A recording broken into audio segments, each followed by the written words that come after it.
Sri Gurubhyo Namaha. I am Dr. Komati, Senior Consultant Physiotherapist from Government Certified Yoga Teacher and Yoga Therapist from Healer, Advanced Vipassana Meditation Practitioner. Past 20 years yoga பண்ணிட்டு இருக்கேன். இந்த வீடியோக்கான purpose என்னன்னு பார்த்தோம்னா, ஒரு ancient யோகாவை அவேர்னஸ்க்கு கொண்டு வரலான்றது தான் ஒரு மோட்டிவ். யோகா இந்த வார்த்தைக்கான உண்மையான அர்த்தத்தை தெரிஞ்சுட்டு இந்த யோகாவை பண்ண ஆரம்பிச்சோம்னா இன்னும் எஃபெக்டிவான பெனிஃபிட்ஸ் நிறைய கிடைக்கும். ஸோ தமிழ்ல யோகம் சொல்லுவாங்க, சான்ஸ்கிரிட்ல யோகான்னு சொல்லுவாங்க. யோகாக்கான டெஃபினிஷன் பதஞ்சலி யோக சுற்றால பதஞ்சலின்ற முனிவர் டெஃபினிஷன் கொடுத்திருக்காரு. யோக சித்த விருத்தி நிரோதக. சரி, ஓகே, இந்த பதஞ்சலி யாரு அப்படின்னு கேட்கறவங்களுக்கு பதஞ்சலின்னு சொன்ன உடனே சில பேர் மைண்ட்குள்ள சில பிராண்ட் சில பர்சன் ஞாபகம் வருவாங்க. பட் நான் சொல்ற பதஞ்சலி அவர் கிடையாது. பதஞ்சலின்ற முனிவர் 5000 இயர்ஸ்க்கு முன்னாடி பதஞ்சலி யோக சுத்ராவை எழுதியிருக்காரு. இவர் விஷ்ணுவோட படுக்கையான ஆதிசேஷனோட அவதாரம்னு சொல்லுவாங்க. ஸோ பாதி ரூபம் பாம்பாவும் பாதி ரூபம் மனுஷனாவும் இருக்க ஒரு முனிவர். இவர் பதஞ்சலி யோக சுத்ரால யோகாக்கான டெஃபினிஷனை யோகா சித்த விருத்தி நிரோதகன்னு சொல்லியிருக்காரு. யோகானா சித்தம், மைண்ட், விருத்தி, தாட், பேட்டர்ன்ஸ், நிரோதக, ஸ்டாப். ஸோ நம்ம மைண்ட்ல தாட்டே இல்லாம இருக்கிற நிலைக்கு பேரு தான் யோகான்னு சொல்றாரு. தாட்டே இல்லாம இருக்க முடியுமா? கொஞ்சம் கஷ்டம்தான், பட் கண்டிப்பா முடியாது. பகவத்கீதால யோகாவோட டெஃபினிஷன் சாப்டர் 2 verses 48ல பகவத்கீதால சமத்துவம் யோக உச்சத்தைன்னு சொல்லியிருக்காங்க. சமத்துவம் ஈகானமிட்டி ஆஃப் மைண்ட் சொல்லுவாங்க. இன்பத்திலையும் துன்பத்திலையும் நம்ம ஒரே மனநிலையில பாதிக்கிறதுக்கு பேரு தான் சமநிலைன்னு சொல்றது. ஸோ சமநிலையில மைண்டை வச்சிருக்கிறதுக்கு பேரு தான் யோகம்னு சொல்றாங்க. பகவத்கீதால சாப்டர் 2 verses 50ல கர்ம யோகம் பத்தியும் சொல்லியிருக்காங்க. யோக கர்மஷு கௌஷலம்னு சொல்லுவாங்க. ஒரு செயலை செய்யும் போது எந்த எதிர்பார்ப்பும் இல்லாம அந்த செயலை திறமையா செஞ்சு முடிக்கணும். இதுக்கு பேர் தான் கர்ம யோகா. எக்ஸ்பெக்டேஷன் இல்லாம நம்ம பண்ற எல்லா செயலுமே கர்ம யோகத்தின் அடிப்படையில தான் அமையும். ஏன்ஷியன் யோகாவை எதுக்கு நம்ம தெரிஞ்சு ஆல்ரெடி நீங்க யோகா கிளாஸ் போயிட்டு இருக்கலாம், யோகா பண்ணிட்டு இருக்கலாம். பட் யோகா எங்க இருந்து வந்தது, அதோடைய பழமையான அந்த ஏன்ஷியன் யோகானா என்ன, இதை பத்தி தெரிஞ்சுக்கிட்டு அதை புரிஞ்சுக்கிட்டு நம்ம யோகா பண்ண ஆரம்பிச்சோம்னா அதுக்கான பெனிஃபிட்ஸை நம்ம கண்டிப்பா அடைய முடியும். யோகா இந்த வார்த்தையை கேட்ட உடனே எல்லாருக்கும் ஒரு தாட்ஸ் வரும். சில பேருக்கு யோகாவா பாடியை ஃபிளெக்சிபிளா மைண்டை பீஸ்ஃபுல்லா வச்சிருக்கும், காமா இருக்கும், ரிலாக்ஸ்டா இருக்கும், ஸ்ட்ரெஸ் இல்லாம இருக்கும். சில பேருக்கு யோகாவா காலையில எழுந்துக்க முடியாது, ரொம்ப போர். யோகாவா யோகா கிளாஸ் போனா நம்மள சாமியார் ஆக்கிடுவாங்க. ஸோ இந்த மாதிரி புரிதல்கள் இன்னமும் இருக்கத்தான் செய்யுது. பட் உண்மையான யோகா என்னன்னு நம்ம தெரிஞ்சுக்கிட்டு அதை பண்ண ஆரம்பிச்சோம்னா அதுக்கான பெனிஃபிட்ஸ் கண்டிப்பா இருக்கு. ஸோ அந்த உண்மையான யோகா, அந்த பழமையான யோகத்தை மறுபடியும் கொண்டு வரணுன்றதுதான் இந்த ஏன்ஷியன் யோகா சேலஞ்சோட நோக்கமே. நாம யோகான்னு கேட்டாலே கர்ம யோகா, பக்தி யோகா, ஞான யோகா, ஒரு பக்கம் sky yoga, aqua yoga, aerial yoga, இன்னும் கொஞ்ச நாள்ல ஏஏ யோகா கூட வந்துடும். பட் ஏன்ஷியன் யோகாவை நம்ம கொஞ்சம் திரும்பி பார்க்கணும். ஹத்த யோகா. ஹத்த யோகா இந்த வார்த்தையை நிறைய இடத்துல கேள்விப்பட்டிருப்போம்.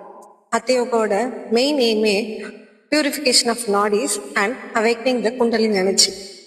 ஸோ நாடிஸை பியூரிஃபை பண்றதும் குண்டலின் சக்தியை மேல் எழுப்புறதும் தான் இந்த ஹத்த யோகாவோட மெயின் எய்ம். ஹத்தா இந்த வார்த்தையை ரெண்டா பிரிச்சுக்கலாம். ஹால பார்த்தோம்னா prana, male, solar, physical energy, Pingala, sun. தால பார்த்தோம்னா apana, female, luna, Idakala, mental energy and moon. Father of Hatha யோகான்னு சொல்றது ஆதியோகி சிவனை தான். சிவன் பார்வதிக்கு ஹத்த யோகாவை சொல்லி கொடுத்ததா ஒரு கதை இருக்கு. ஸோ இந்த ஹத்த யோகா பிரதிபிகான்ற ஏன்ஷியன் டெக்ஸ்ட்ல இருந்து எடுக்கப்பட்டது. ஞான யோகா ஸ்கூல் ஆஃப் யோகால வேதாந்த ட்ரெடிஷன், சாங்கிய ட்ரெடிஷன் அண்ட் தாந்திரிக் ட்ரெடிஷன்ல யோகாவை கிளாஸிஃபை பண்ணலாம்.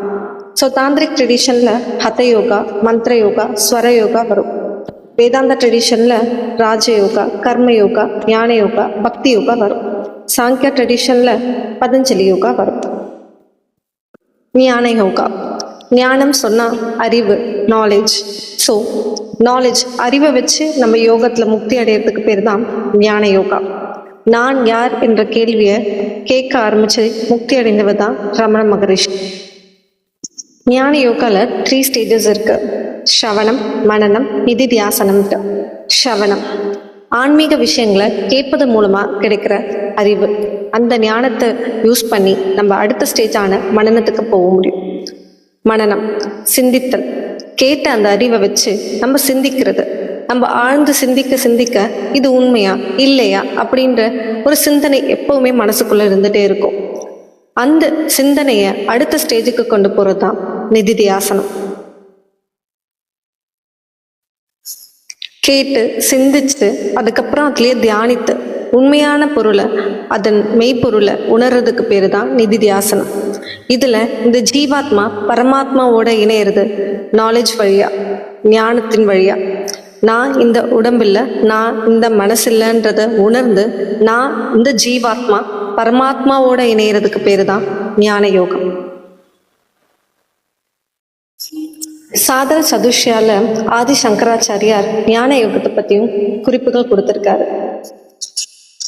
இந்த வீடியோ பக்தி யோகா. பக்தி ஒரு அன்கண்டிஷனல் லவ்வை நம்ம கடவுள் மேல காட்டுற அந்த நிலைக்கு பேரு தான் பக்தி யோகம். யோகத்தை பக்தி மூலமாகவும் அடைய முடியும். அதுக்காக தான் இந்த பக்தி யோகம். பக்தி யோகத்தை பத்தி பகவத்கீதால சாப்டர் 7 verses 16ல பக்தர்களை பத்தி சொல்லியிருக்காங்க. பக்தர்கள் 4 விதமானவர்களாம். அத்தா, ஜிக்னாசு, அத்தாத்ரி, ஞானி. அத்தா வாழ்க்கையில நிறைய துன்பம், கஷ்டம், சோகம் இப்படி இருக்கவங்க, இந்த வாழ்க்கையே வெறுத்து போயிட்டு கடவுளிட சரணாகதி அடைகிறவங்க இந்த பக்தர்கள் நிலையில வருவாங்க. நெக்ஸ்ட் ஜிக்னாசு ஆன்மீக அறிவை தேடுறவங்க, அதுல மேம்படணும்னு நினைக்கிறவங்க ஒரு டைப் ஆஃப் பக்தர்கள். Third one அத்தாத்ரி.